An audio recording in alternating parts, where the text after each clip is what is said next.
ৰাজকুমাৰী snow white আৰু 7টা বাওনাৰ কাহিনী। যাদুকৰী আইনাত ৰাজকুমাৰী স্নো হোৱাইট আৰু বাওনা কেইজনক দেখা পাই দুষ্ট মহাৰাণী খঙত গৰজি উঠিল।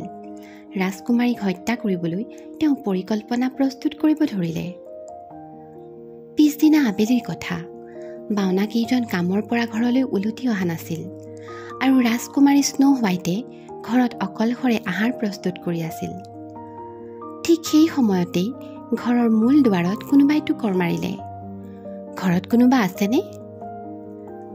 ৰাজকুমাৰী স্নো হোৱাইট আচৰিত হ'ল। এই সময়ত কোন আহিব পাৰে?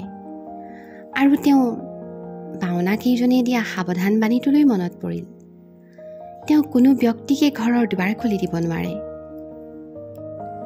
তেনেতে বাহিৰৰ পৰা এগৰাকী বুঢ়ী মহিলাই ক'লে, মই আপেল বিক্ৰী কৰিবলৈ আহিছোঁ। মোৰ এই আপেলবোৰ খাবলৈ বৰ সোৱাদ আৰু এইবোৰৰ মূল্যও অধিক নহয়। কিন্তু ৰাজকুমাৰীয়ে দুৱাৰ খুলি নিদিয়াত তেওঁ পুনৰ ক'লে, বাহিৰত বৰষুণ দি আছে, অনুগ্ৰহ কৰি মোক আশ্ৰয় দিয়া। দৰাচলতে দুষ্ট ৰাণীয়ে এগৰাকী বুঢ়ী মহিলাৰ ছদ্মবেশ ধৰি বিষাক্ত আপেল লৈ ৰাজকুমাৰীক হত্যা কৰিবলৈ আহিছিল।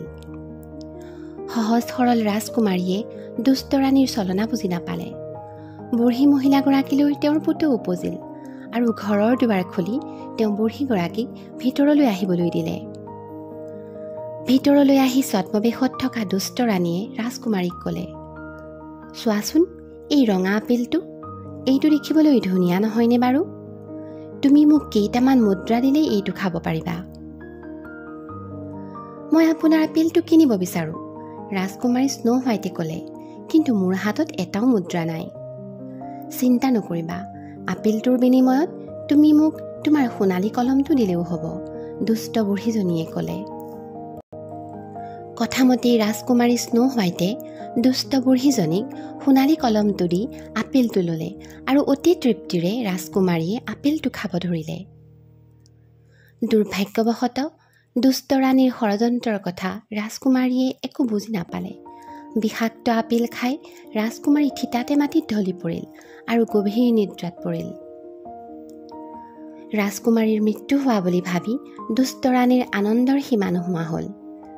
ঠিক তেনেকুৱাতে 7জন বাওনা কামৰ পৰা ঘৰলৈ উলটি আহিল।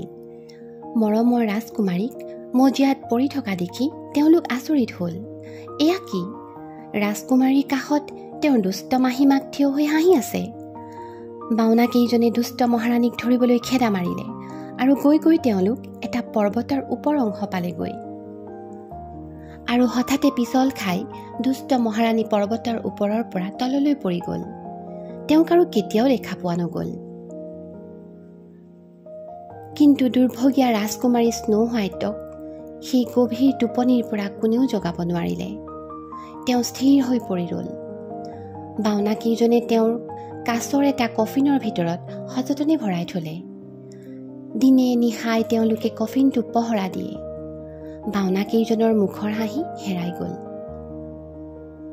এইদৰে বহুদিন পাৰ হ'ল। এদিন এজন ৰাজকুমাৰ ঘোঁৰাত উঠি বাওনা কেইজনৰ ঘৰ পালেহি। তেওঁ ৰাজকুমাৰীৰ অতিকৈ আপোন। দুয়ো একেলগে ৰাজপ্ৰাসাদত বহু ভাল লগা সময় অতিবাহিত কৰিছিল। ৰাজকুমাৰীৰ পৰাই বাওনা কেইজনে ৰাজকুমাৰৰ কথা জানিব পাৰিছিল। ৰাজকুমাৰী হঠাতে ৰাজপ্ৰসাদৰ পৰা নোহোৱা হোৱাৰ পাছত ৰাজকুমাৰে বিপদৰ আশংকা কৰিছিল। দিনে নিশাই তেওঁ ৰাজকুমাৰীৰ সন্ধানত ঘূৰি আছিল আৰু অৱশেষত তেওঁ ৰাজকুমাৰীৰ সন্ধান পালে।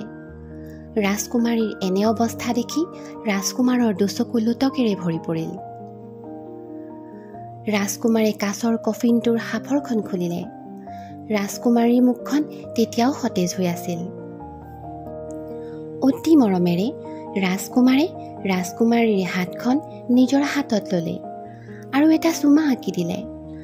তৎক্ষণাত ৰাজকুমাৰীয়ে চকু মেলিলে। প্ৰিয়জনৰ স্পৰ্শত দুষ্ট ৰাণীৰ যাদু নোহোৱা হৈ গ'ল।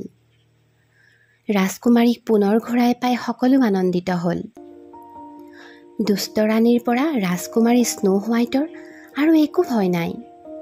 সেই ৰাজকুমাৰী স্নো হোৱাইটে বাওনা কেইজনক বিদায় জনাই নিজ ৰাজ্যলৈ উলটি আহিল। ৰাজকুমাৰ আৰু ৰাজকুমাৰী দুয়ো বিবাহ পাশত আবদ্ধ হৈ সুখে শান্তিৰে জীৱন অতিবাহিত কৰিব ধৰিলে।